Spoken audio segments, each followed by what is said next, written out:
The 42nd chapter of the book of Isaiah in the Bible clearly foretells the coming of an Arabian prophet, specifically Prophet Muhammad, peace and blessings be upon him. Isaiah describes itself as a prophecy about the future. God states that, "The former things have taken place, and new things I declare."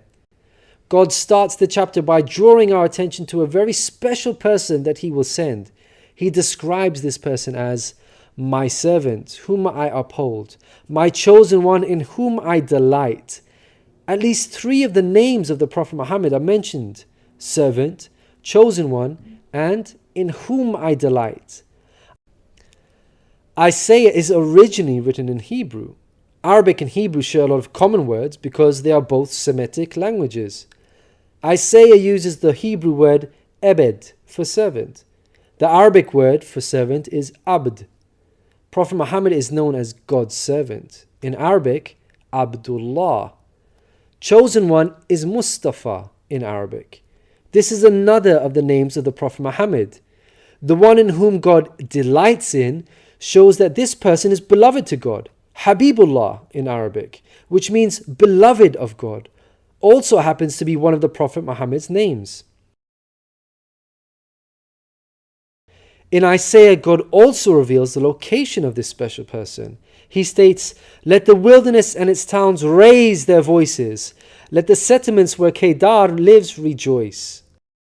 Out of all the nations on earth that God inspired Isaiah to mention, he chose to highlight Kedar's location, so we should pay special attention. Throughout the Bible, Kedar and his sons are linked to Arabia.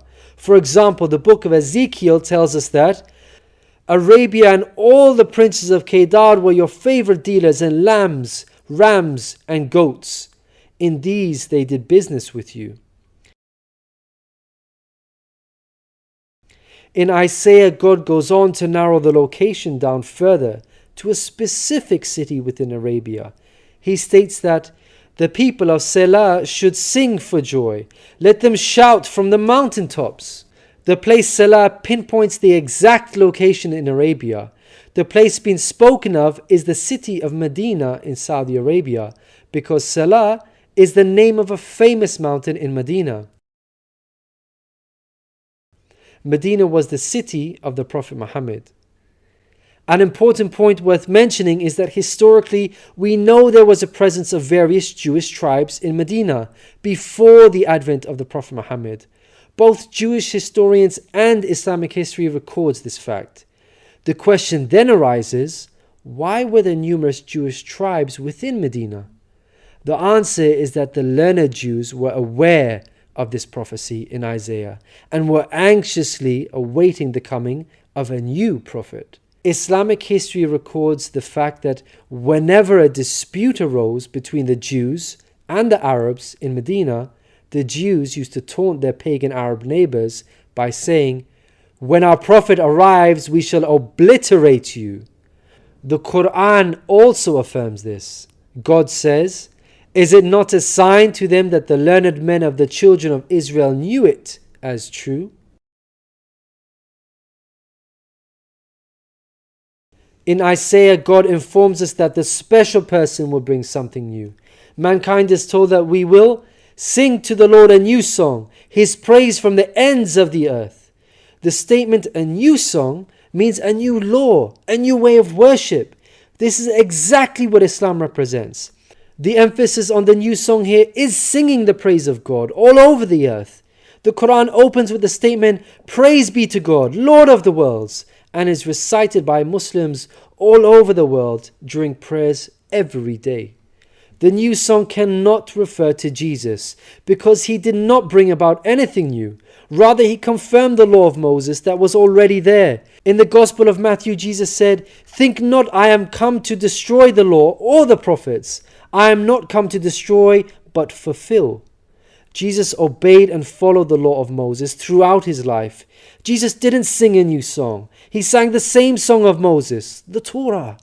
Moreover, the disciples of Jesus also followed the law of Moses, even after Jesus departed. In the book of Acts, we are told that the disciples looked to the Torah for guidance. For the law of Moses has been preached in every city from the earliest times. In Isaiah, God emphasizes the universal mission of the coming person by mentioning that he will be made a covenant for the people and a light for the Gentiles. Gentiles means non-Jews. The Quran confirms the Prophet Muhammad, peace be upon him, was sent to the whole of mankind, Jews and Gentiles alike. In the Quran, God tells us, "We have sent you, O Prophet, as a bearer of glad tidings and a warner for the whole of mankind, but most people have no knowledge." The verse in Isaiah cannot apply to Jesus, because in the Gospel of Matthew, Jesus said, "I was sent only to the lost sheep of Israel." In Isaiah, God further states that he will lead the blind by ways they have not known. Along unfamiliar paths I will guide them. The pagan Arabs at the time of the Prophet Muhammad fit this description perfectly, because they had not been sent a messenger prior to Muhammad. The Quran bears witness to this. God states that Muhammad was sent to warn a people to whom no warner has come before. The verse in Isaiah cannot apply to Jesus, because his people, the Israelites, had already received a multitude of prophets from God. In Isaiah, God emphasizes that this special person will be sent to those who trust in idols, who say to images, "You are our gods." The whole of Arabia at the start of Muhammad's prophethood consisted of idol worshippers. Again, this cannot be a reference to Jesus, because his people, the Israelites, were monotheists and not idol worshippers. Moreover, Jesus explicitly told his disciples to stay away from the idol-worshipping Gentiles, the exact opposite of what God prophesies in Isaiah. The Gospel of Matthew tells us that these 12 Jesus sent out with the following instructions: "Do not go among the Gentiles."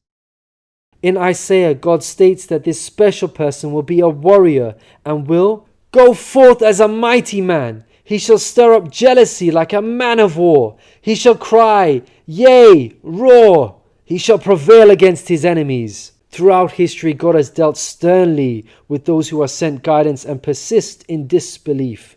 Prophet Muhammad, peace be upon him, had to engage in many battles with the idol-worshipping enemies of God and ultimately prevailed against them. By comparison, Jesus did not triumph over his enemies. According to Christians, he was crucified by them. Moreover, Jesus wasn't interested in fighting. He was not a man of war. He was a pacifist, according to the Bible.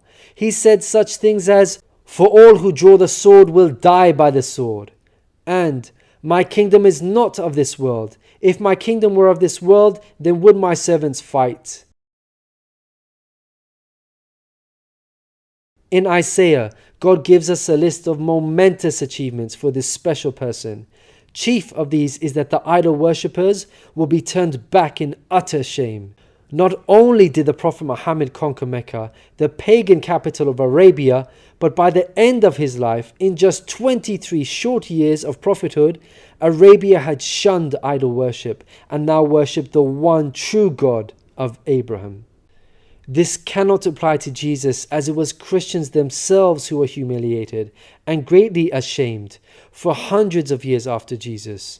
They were persecuted at the hands of the Roman Empire, who were idol worshippers.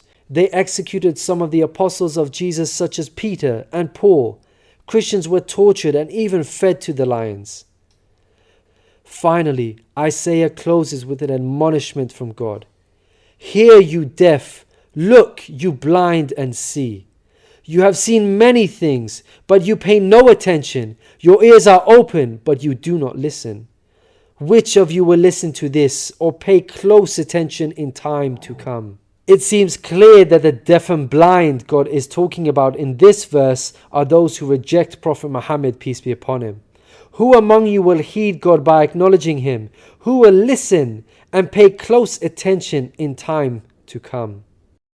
الذين يتبعون الرسول النبي الأمي الذي يجدونه مكتوبا عندهم في التوراة والإنجيل يأمرهم بالمعروف